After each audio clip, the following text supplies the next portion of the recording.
వాక్యాలను చదవండి. అవి ఏ కాలంలో ఉన్నాయో రాయండి.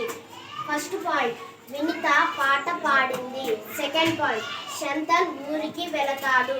థర్డ్ పాయింట్, జోసెఫ్ ఉద్యోగం చేస్తున్నాడు. ఫోర్త్ పాయింట్, సహితి టీవీ చూస్తున్నది. ఫిఫ్త్ పాయింట్, రంగారావు బహుమతి గెలుస్తాడు. ఓకే, ఈ కింది వాక్యాలు చదివాం కదా, ఆ ఒక్కొక్క వాక్యం ఏ కాలంలో ఉన్నదో మీరు రాయాలి. రాయమ్మా మరి. ఫస్ట్ పాయింట్, వినీత పాట పాడింది. ఏ కాలం? భూతకాలం. ఎందుకు భూతకాలం? అది జరిగిపోయింది కాబట్టి. ఓకే, రై.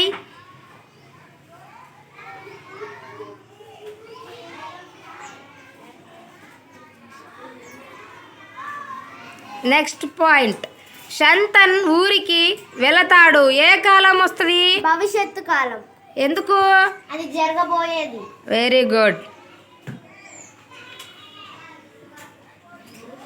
అంటే జరగబోయే వాటిని మనము ఏ కాలంలో ఉన్నాయని గుర్తుంచుకోవాలి. భవిష్యత్తు కాలం. Very good.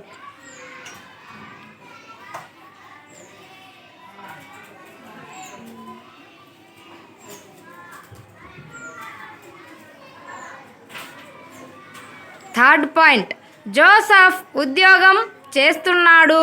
ఏ కాలంలో ఉంటుంది ఇది? వర్తమాన కాలం. ఎందుకు? అది జరుగుతున్న పని. ఇంకా చేస్తూనే ఉన్నాడు కదా. Yes, ma'am. Very good.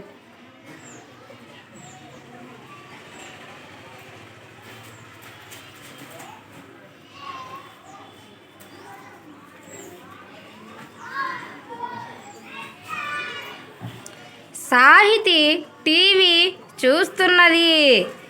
చూస్తున్నది. ఏ కాలం? వర్తమాన కాలం. ఎందుకు?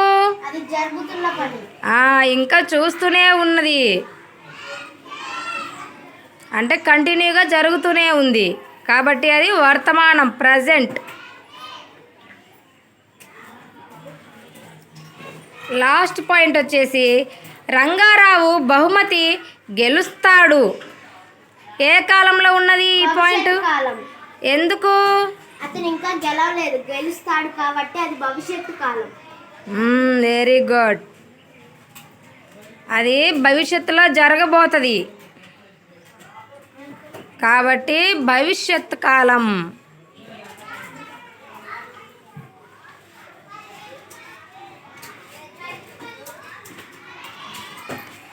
Very good.